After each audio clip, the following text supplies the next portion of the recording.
They can bring the chair, please.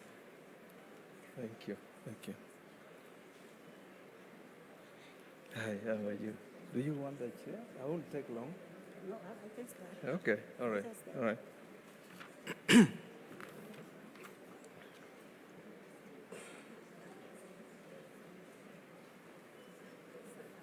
you.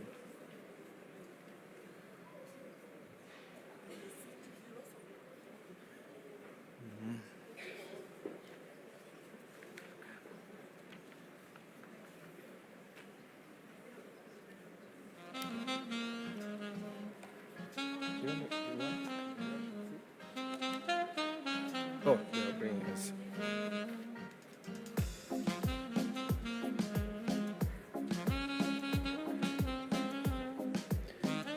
Thank you very much. I won't take long.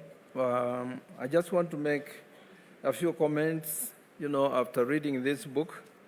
Ngugi wa Thiong'o gave us the wisdom on how to judge individuals' legacy in their pursuits. He was writing about Jomo Kenyatta, and he advised that we should put people in a trajectory, glorify their great achievements, and vilify their weaknesses. The fairness of this approach is apparent.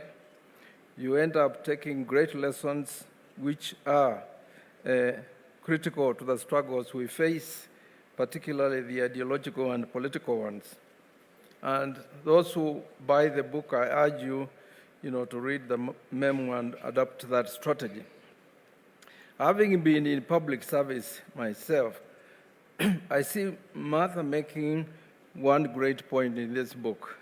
The point is that in a position of political power, you always find spaces to act in the national interest, even if this is what you want to do. Public service has many spaces for undertaking tasks in the national interest, as well as standing up against what is not in the national interest. And you read about Mother's successes in the water ministry and the Ministry of Justice and Constitutional Affairs, and see how those spaces were used against a great opposition. At the international scene also, you see examples of the way Martha handled diplomats, and you really like that because our diplomats pontificate about democracy and the rule of law, yet not all of them, but the ones from maybe the empire, yet they do not respect our country's leadership, institutions, and our constitution. So once the Secretary of State of the US, Baker III, took Philip Leakey aside in a meeting in Washington and asked Leakey what the new world order meant. Without even waiting for Leakey to respond, Baker told him that the new world order meant that the US always gave the orders. Now, Mother's responses to such arrogance is shared in a memoir with a glee. Find out from a book, I don't want to tell you the stories, how she deals with the Jedi Fraser, Condoleezza Rice, the famous or infamous Sir Edward Clay, Michael Ronenberger, and also an encounter with the French ambassador who paid a courteous call to inquire about the chances of French companies running water services in Nairobi. And it has this hilarious but patriotic response. She told the ambassador, "If I'm not running water services in Paris, then no Frenchman would do it in Nairobi."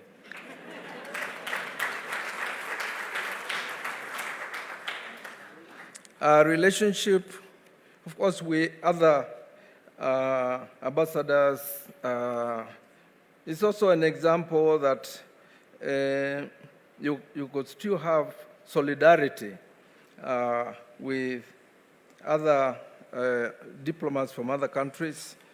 And the example of Swedish cedar is also an example of a leader who basically knows how, to deal with ambassadors and diplomats who can be difficult.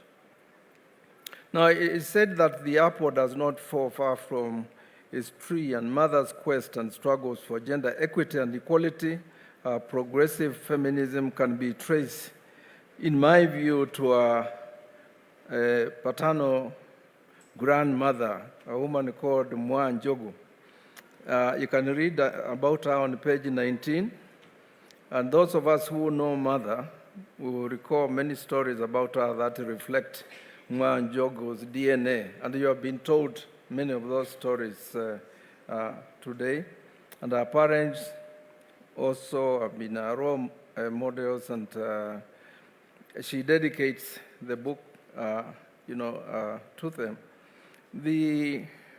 After reading the book, I thought Karua, the father, Nyarubiu,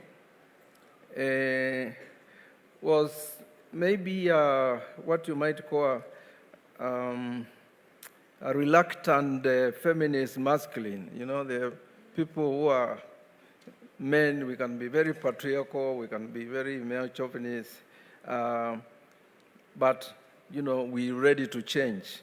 And I saw this man listening to his daughter without the usual traditional male chauvinism and patriarchy, which was also important.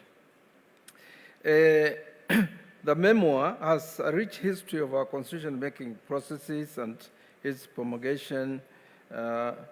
Memoirs by politicians tend to hide or leave out a lot of detail that are in the grapevine. Mother does not do that. In the political arena, I think she lets us have the glimpse of our leaders. And let me share, the last reflection. And this is around this issue of, which is in part 1 of the memoir. The title is The Making of a Kenyan Iron Lady. And I've engaged many friends and comrades over time about them comparing Martha to Margaret Thatcher, because I think Margaret Thatcher is the one who was given that particular title. And I'm very happy that this comparison has been, contradicted, because I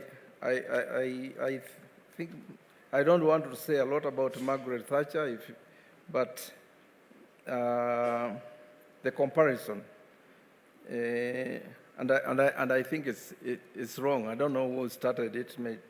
Mostly mothers, male colleagues in the government, when they were scared of her. But, we've been told she's not that iron. So the last thing I want to say, Martha, is this: one of my professors, Isa Shivji, always shares with me the wisdom that patriots do not retire when the struggle continues. I believe Mother has heeded this advice as well. She pledges to us and the nation our continued quest for change. And I thank you very much.